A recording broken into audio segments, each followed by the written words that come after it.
BBC One, more like Boo-Boo C. We're taking the British Broadcasting Company to Doctor Who University on today's Nerdist News. Whovians rejoice! Doctor Who just launched a brand new trailer for its upcoming 10th season, and it is jam-packed with everything you can hope for from the Good Doctor's return. Unfortunately, it also comes with something that no one expected: controversy. Yes, it saddens me to report that the BBC is suffering from a crisis of journalistic integrity that may forever tarnish their reputation as a trustworthy news source. A reputation that was once so sterling, Austin Powers himself sung its praises. BBC Peace! So what is this British breach of ethics over which I'm so outraged? Well, you see, along with the trailer, BBC America launched a video called 10 Things You May Have Missed in the new Doctor Who trailer. Oh, 10 things we may have missed, BBC? Well, let me tell you one thing that you for sure missed. The memo. The memo that says you don't get to call out Easter eggs in trailers for your own damn shows. Oh yeah, I bet it was really hard to spot clues about what's in store for the upcoming season when you've got Stephen Moffat on speed dial, huh? I'm sorry, guys. This is just unfair, unjust, and totally unethical. And I'm not just saying that because Nerdist was gonna launch their own 10 Things You Missed video that we had to pull the plug on. That has nothing to do with it, I swear. I just care very deeply about ethics and geek journalism. Now, the only thing that can make this more embarrassing for the BBC is if they manage to miss a bunch of cool stuff in their own trailer. The kind of stuff that only a hardcore Whovian might pick up on. Maybe they just don't have one on their staff. But we do! That's right, Nerdist's very own mayor of Whoville, Kyle Anderson, took one look at that trailer and pulled out a bunch of sweet Whovian treats that even those insiders at the BBC didn't pick up on. So buckle up, crybabies, because here are 5 things you missed in your Doctor Who Series 10 trailer that you made. So, starting off about the 15-second mark, we see the emoji-faced robot, and we can't help but think it bears a striking resemblance to the kindness robots from the Series 6 episode, The Girl Who Waited. Maybe this is the same sterile hospital world from that episode, but with a friendlier interface that's been optimized for all of Appalachia's social media-obsessed teenagers, huh? What? Appalachia? Appalachia. Say it again. What did I say? Appalachia! Appalachia. Appalapa? Appalapa. Appalachia. Appalachia. Appalachia. Right? Man. Appalachia.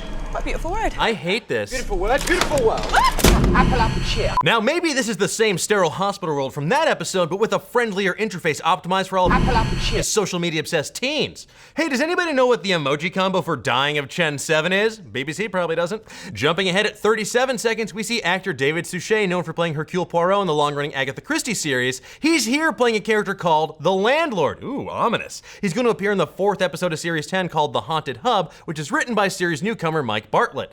Now, who could this ominous landlord figure actually be? Is he some sort of other Gallifreyan master of time and space that we've never met? Or is he just the TARDIS's actual landlord finally come to collect on his 2 million years of back rent? I hope not, because I don't think the Doctor has that much money saved up.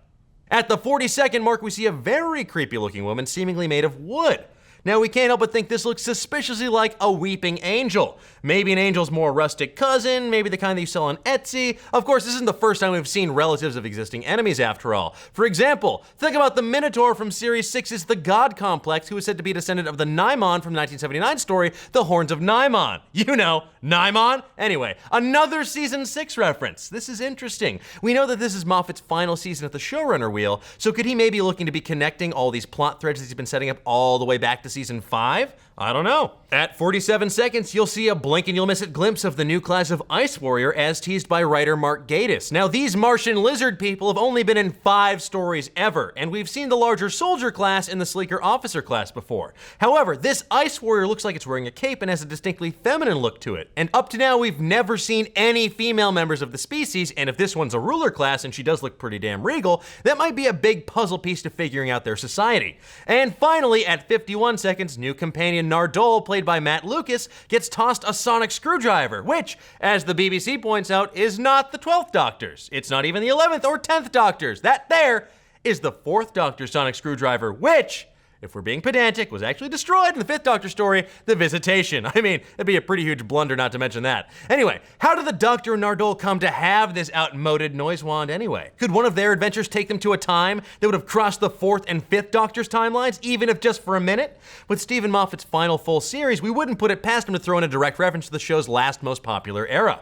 And there you have it, Whovians, all the stuff even the BBC missed in the Doctor Who Series 10 trailer that the BBC made. Sorry to blow up your spot like that, Beeb, but you had it coming. But wait, is it possible that we missed some stuff that the BBC missed? Well, don't go and make a whole video calling us out about it. I mean, that'd be childish and petty and just uncomfortable for everybody involved. Just leave some comments down below in the comment section, and hey, while you're at it, let's talk about all things Doctor Who. Like, why does the inside of the TARDIS look like the stereo room in an old Circuit City now? Do you even know what a Circuit City is? Let's discuss. And also, BBC, I'm so sorry. We love you. An older boy made me do it. Be sure to tune in every day at 1 p.m. on YouTube, Facebook, and Alpha this month for Nerdist News Talks Back. We're gonna break down who the best villain of all time is for March Badness. So help us figure out who's the best at being the worst. See you there.